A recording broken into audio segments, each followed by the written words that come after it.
Assalamualaikum warahmatullahi wabarakatuh. Alhamdulillah, assalatu wassalamu ala rasulillah, ma ba'd. Kaum muslimin yang dirahmati Allah subhanahu wa ta'ala, Ustadz Khalid Basalamah akhirnya batal mengisi acara tablik akbar di Masjid Al-Jabbar, Bandung, Jawa Barat. Sebelum muncul berita batalnya acara tersebut, viral sebuah akun media sosial milik anggota GP Ansor yang mempertanyakan kemudian menyatakan penolakan terhadap rencana acara tablik akbar yang akan diisi oleh Ustadz Khalid Basalamah tersebut.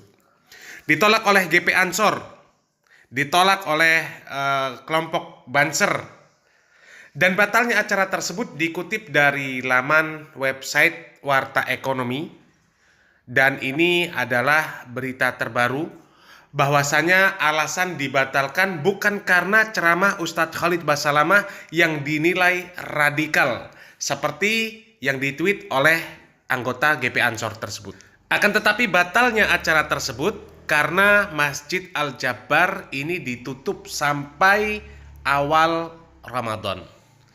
Dan sebenarnya ini alasan yang penuh tanda tanya. Alasan dibatalkan acara tablik akbar tersebut ini cukup rancu.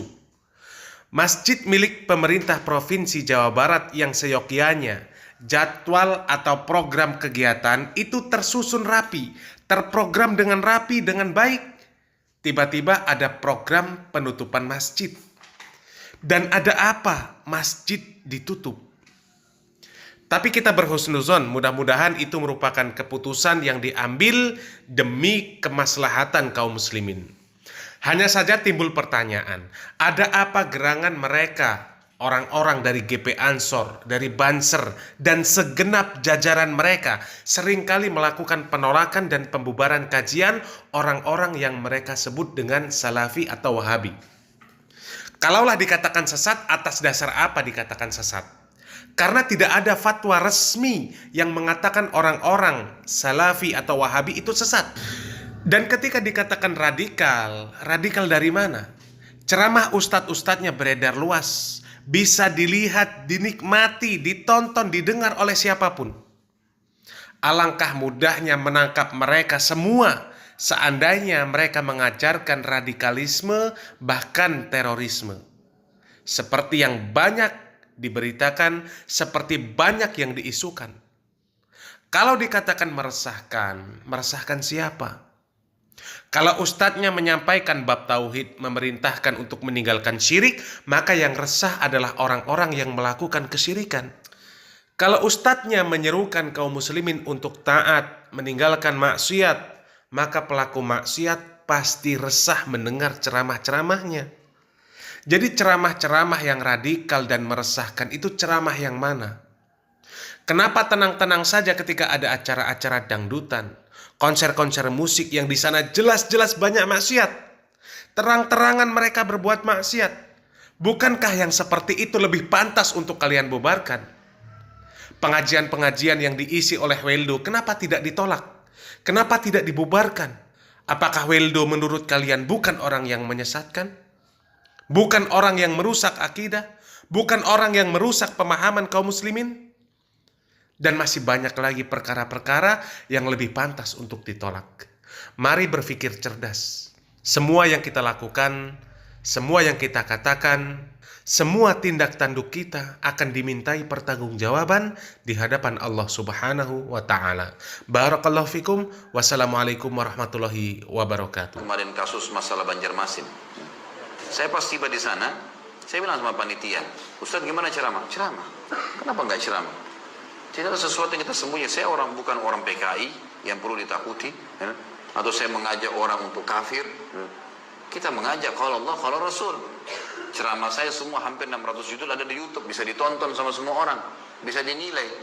Semua rujukan kita, kajian kitab Minhajul Muslim, kajian Riyadhus Shalihin, kajian tentang Nawaqidul Iman, buku-bukunya ada semua. Referensinya jelas. Dan saya sangat terbuka, kalau ada sesuatu yang salah nasihati, silahkan. Alhamdulillah, jazakallah khair kalau nasihatin, gitu kan. Tapi rupanya tidak tahu surat itu dari mana, tidak ada kop suratnya, tiba-tiba main mengancam. Ini semua hal yang sama sekali jauh dari adab kaum muslimin, ya. Di Indonesia, teman-teman yang tanda tangan di situ mengatasnamakan, gitu kan? Mengatasnamakan lembaga-lembaga mereka. Masa kalau Natal jaga gereja? Hah? Masa pemimpin non-muslim didukung? Masa pabrik sendal yang tulis lafzul jalalah mau ditutup kemudian mereka bela? Syiah buat acara dibela, ya. Ahmadiyah dan seterusnya aliran sesat banyak. Ahli sunnah wal jamaah ditahan.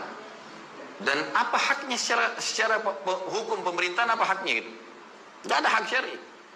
Kalau yang tahan mungkin aparat pemerintah, resmi, militer pemerintah mungkin. Ini enggak sama sekali. Dari mana ini? Gitu kan?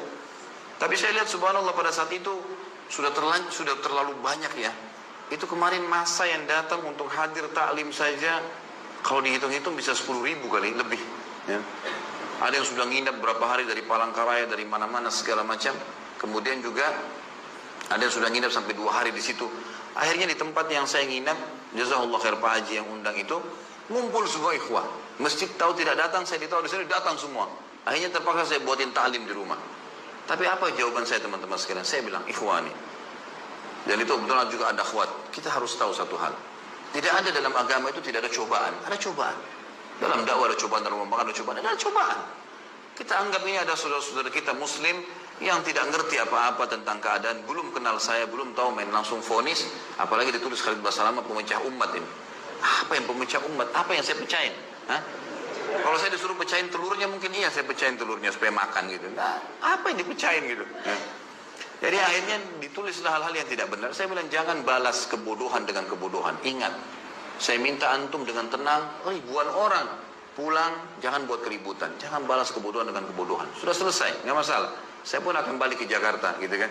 Jangan jadikan sebagai sebuah masalah. Ini cobaan. Nabi SAW bahkan dilempari batu di kota Taif. Gitu. Sabar beliau berdakwah, sudahlah. Ya, tidak ada sesuatu yang perlu kita khawatirkan. Jangan balas keterburukan akhlak kecuali dengan kebijaksanaan. Harus begitu, kedewasaan. Udah selesai. Alhamdulillah saya dari kecil sudah terbiasa memimpin lembaga. Artinya sudah biasa dari kecil, dari SD dipilih jadi pemimpin ketua kelas, jadi begini sampai saya ngajar di kampus di Makassar jadi wakil rektor, kemudian saya jadi ketua yayasan berapa kali. Udah biasa mimpin dan saya udah biasa hadapin banyak karakter jemaah di pengajian dan seterusnya. Gak perlu kita balas dengan emosi. Saya gak perlu bilang itu serang sekalian, ribut. Alhamdulillah. Dan saya tetap berdoa kepada Allah mudah-mudahan teman-teman diberikan hidayah. Siapa tahu malah dengan dengar ceramah insya Allah malah lebih baik gitu kan. Tapi ini tidak boleh terjadi. Apalagi di kalangan ahli sunnah wal jamaah. Gak boleh sama sekali terjadi. Saya juga warga negara Indonesia. Sampai salah satu pengacara sana bilang, Ustaz ini kalau antum yang sedang diserang, antum warga negara Indonesia, bisa menyampaikan apa saja sebagaimana pemabuk bisa ngomong apa saja di jalanan. Gak ada urusannya. Kalau materinya silakan disimak. Kalau ada masalah baru disampaikan. Itu pun ada jalur hukumnya. Nah, jalur hukum bisa disampaikan. Baru kemudian ini kalau tiba-tiba mau mengancam saja surat, dilempar begitu saja tanpa ada kejelasan. Sekarang malah dibumbu-bumbuin tuh. Karena dianggap tidak berhasil dibumbuin tuh. Oh sampai gubernur nolak, sampai segala macam hal. Ini tidak benar semuanya. Saya ketemu dengan salah satu saudara kita, pimpinan Angkatan Darat. Sana datang ke pengajian. Kebetulan 16 tahun beliau di Makassar. Kemudian beliau datang pengajian saya sering tapi kembali Makassar, beliau bilang, loh saya kumpul sama gubernur malam hari itu. Tidak ada perkataan masalah dilarang ceramah antum. Ini cuma dibuat-buat, dibesar-besarin. Katanya di mik-mik masjid disampaikan. Di mana mik masjid ini? Ini terlalu dibesar-besarin. Allahu a'lam. Saya juga hadir di masjid. Sempat di Masjid Muhammad Hasanuddin memang disampaikan. Kalau ceramah Ustaz Khalid ini tidak diminta disampaikan gitu kan. Tapi waktu saya tanya orang-orang, betul nggak gubernur bilang? Enggak benar. Itu dari pendapatnya dia pribadi menyampaikan gitu kan. Dan ternyata bersama dengan teman-teman ini kan gitu. Tapi nggak masalah. Ini Allah subhanahu wa ta'ala akan memenangkan agamanya ya kan? Yang jelas tidak ada sembunyi. Alhamdulillah sampai jadwal ceramah saya di Jakarta ada alamatnya, ada kontak personnya, nggak ada yang saya sembunyikan. Ceramah semua diupload di YouTube. Antum rekam nih bebas, nggak ada yang larang. Ada yang salah, akhi nasihatin saudara muslim ya. Tapi mencegal ceramah sementara gereja yang jelas Nasrani dibendung, dilindungi. Gimana akal sehatnya nih kan begitu. Tapi ini semua adalah emosi sebelaka yang tidak ada hasilnya sama sekali. Dan ini berbahaya teman-teman sekalian. Terlepas daripada saya, saudara muslim yang disakiti atau dihina atau sampai apa, ini berbahaya pada hari kiamat. Bagaimana kalau ketemu hari kiamat nih? Hah? Rebut-rebutan pahala.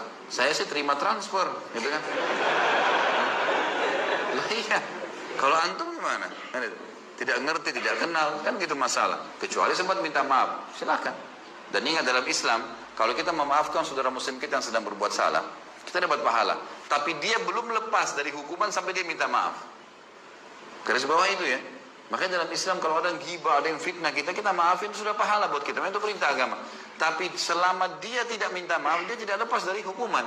Karena hukum syar'i memerintahkan dia minta maaf dulu. Kita memaafkan ibadah bagi kita. Wal afina 'anil nas. Allah. Orang yang suka memaafkan orang lain, seperti itulah. Allahu a'lam. Jadi ya, jangan memperbanyak musuh pada hari kiamat, teman-teman sekalian. Sibukkan diri dengan hal yang positif. Ingat selalu itu. Kita akan meninggal dunia dan ada tanggung jawab hari kiamat.